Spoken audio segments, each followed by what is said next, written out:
Hello, everyone. I'm Dr. Chad Poole, Water Resiliency Extension Specialist and Biological and Agricultural Engineering at North Carolina State University. Today, I'll be talking with you about options for mitigating saltwater intrusion. You can see on this image that there's quite a bit of saltwater intrusion that has affected croplands in this particular field. Unfortunately, we don't have a magic solution to dealing with saltwater intrusion. However, our most effective methods for dealing with it has to do with drainage and overall water management. And I'm going to spend a great deal of time in the first part of this presentation talking about different water management strategies that can help us deal with saltwater intrusion. I want to first start out before we get into those by just throwing this image up here. I pulled this image off the World Wide Web. It's actually up near Alaska. And it really makes us think about saltwater intrusion, and how it affects our lives and our lifestyles and our ability to make an economic profit. But basically, this quote says, both saltwater and freshwater are amazing on their own and similar in many different ways, but they still don't match well together. Now, with that being said, when we think about Eastern North Carolina, when we have problems with saltwater intrusion, we really depend on a saltwater environment and a freshwater environment. A lot of our coastal ecotourism really benefits from having salt water. Having a commercial marine fisheries out there that are able to harvest fish, also use that as a tourism mechanism to bring in people that want to go out and do offshore fishing. It's a very beneficial part of our tourism industry and our coastal ecosystem, just like the freshwater is for agriculture and our freshwater systems. This picture kind of shows this differentiation line from freshwater coming out of Alaska hitting the saltwater ocean. But in reality, we do have mixing occurring. You can't see it on the surface, but it occurs below the ground together. The point I wanted to make by using this graphic is we depend both on the saltwater environment and the freshwater environment. And our job, and my job as an engineer, is to figure out how we can mesh those two together and make it work for everybody that exists out here that depends on both of these ecosystems. And unfortunately, as times change, we've seen that in the last 20 or 30 years, we're going to have to deal with this threat of saltwater intrusion into what has been a freshwater system for some time. So the point of that is, how do we manage this? How do we adapt and change moving forward to deal with what we're observing as saltwater intrusion problems? The most efficient means we have to mitigate saltwater intrusion in our agricultural lands is water management improvements. Intensive subsurface drainage is the primary mechanism by which we can get rid of salt-affected soils. In other words, we want to intensively drain these systems with fresh water, which in hopes would leach the sodium out of the soil profile, so we don't have the effects of saltwater intrusion when we're trying to produce a crop. When you look at this diagram here, one of the big potential downfalls of this is when we think about the theory of subsurface drainage. Typically, when you look at the cost of a system and the efficiency of a system, the deeper you can place the drains, the further apart you can put them, which means they're more economical. The problem with that is, in our coastal areas that are affected by saltwater intrusion, we don't have an outlet that's sufficiently deep enough to allow us to place drains far apart to cut down the cost of the system. So essentially, we have to raise the drains closer to the surface, which lowers the drainage intensity. In order to achieve the amount of freshwater leaching that we need, we would have to put the drains closer together, which is diagrammed here to achieve the same level of drainage intensity. And you lower the depth of the drains due to an outlet that is tidal controlled, you have to put them closer together, and that does increase the cost significantly. Another issue is that our outlets typically are tidal controlled. So to effectively do this, we probably would have to install some sort of pumping plant, which means we would have to pump those outlets continuously to promote leaching of fresh water through the profile, which would get rid of the salt. Typically, this practice would be used in conjunction with the application of gypsum.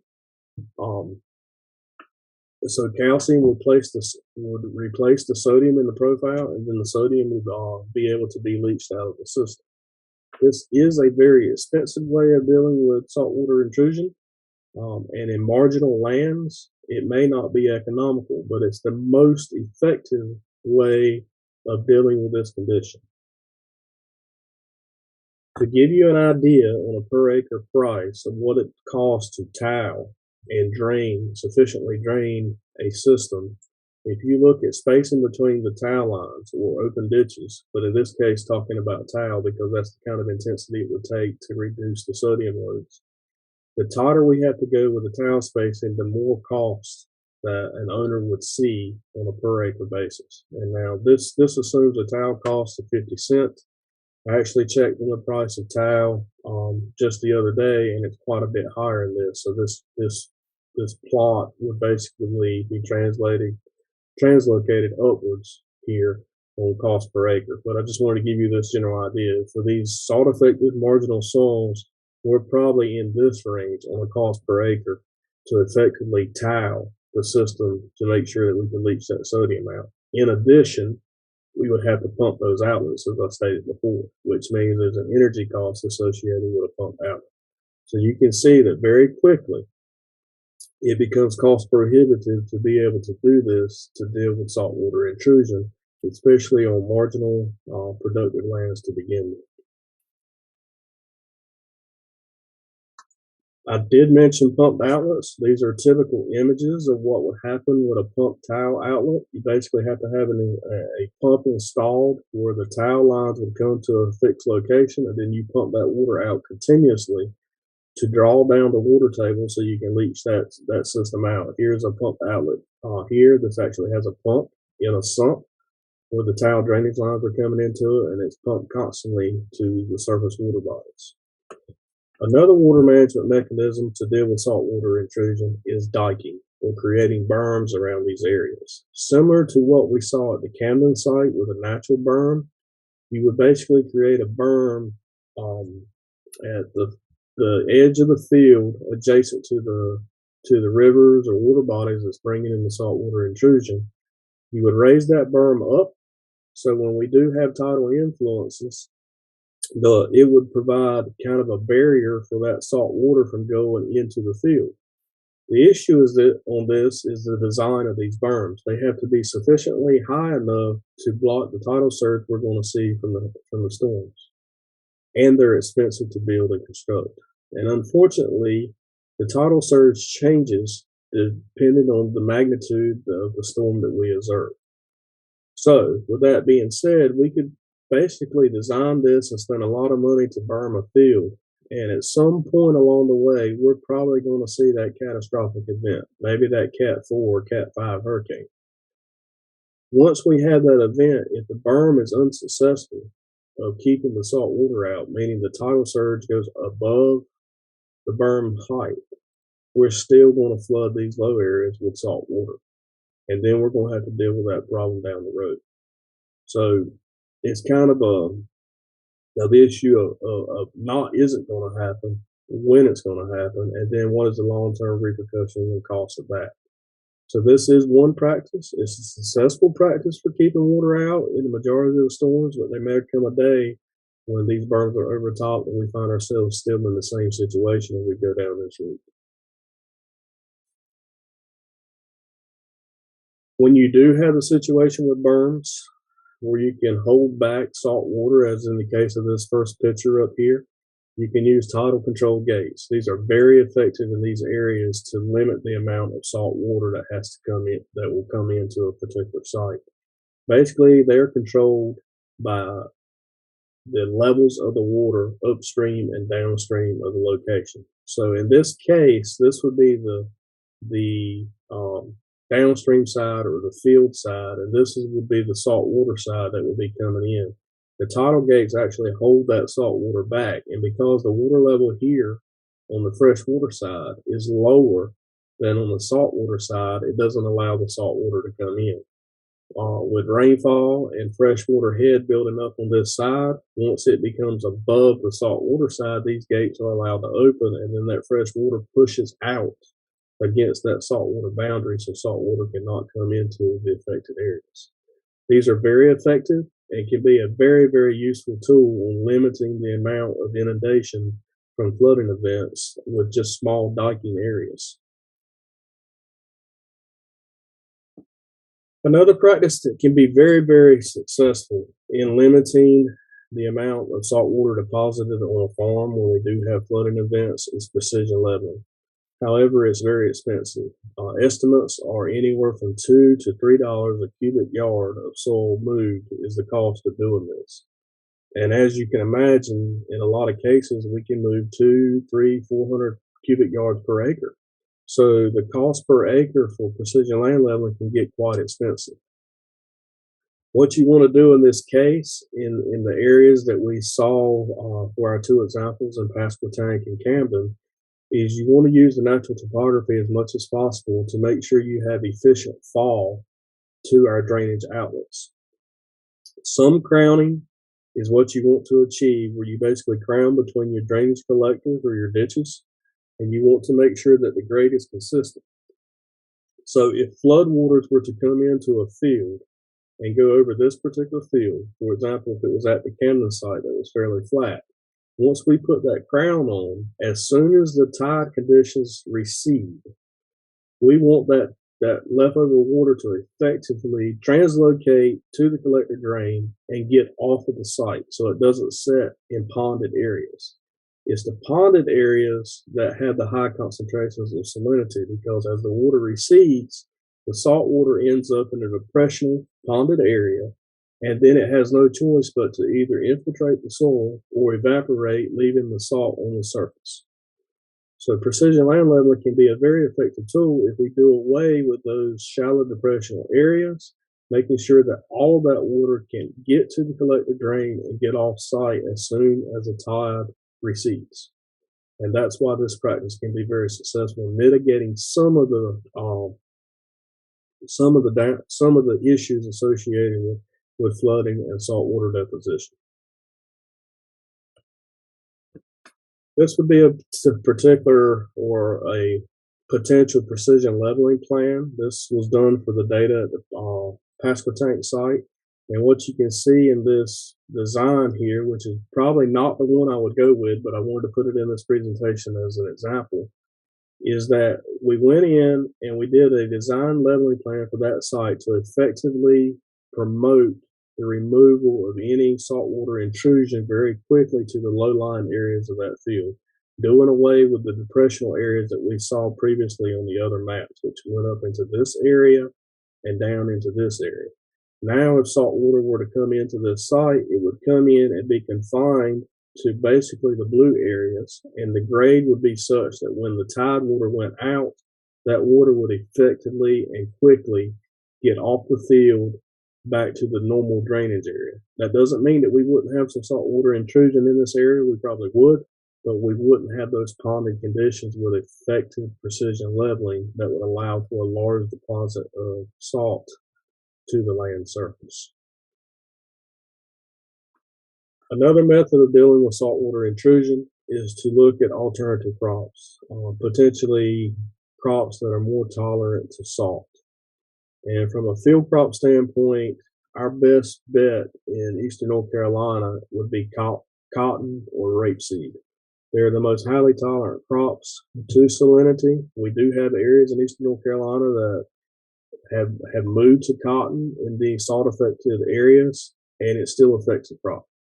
The levels are high enough that it still affects the crop.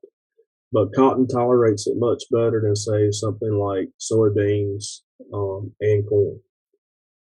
So that would just give you an example. There's a whole list on this slide of potential crops that are salt tolerant.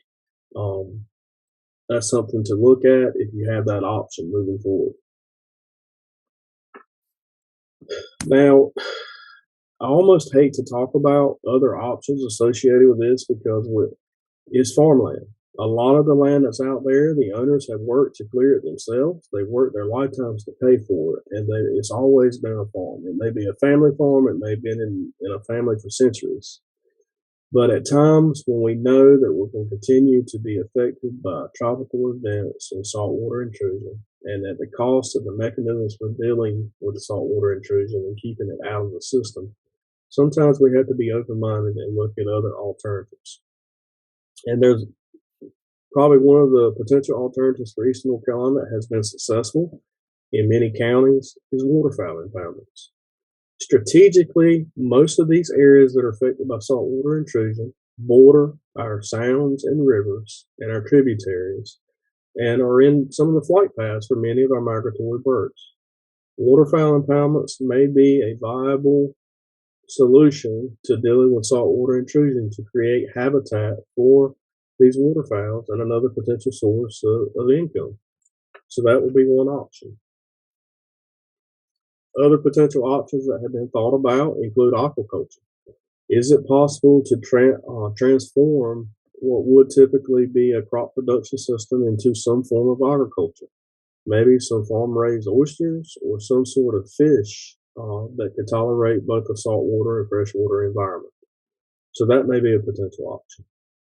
The second option may or may not work, but these low-lying areas are perfect locations to grow wetland plants.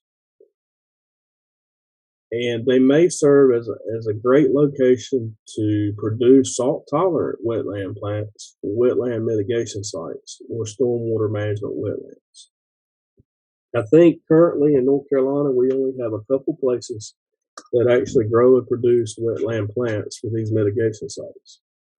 Given the fact that these areas are typically bordering wetlands, have been affected by salt water, this could be a niche market for someone if they wanted to get into producing salt-tolerant wetland plants in areas that are defined as prior converted agricultural areas.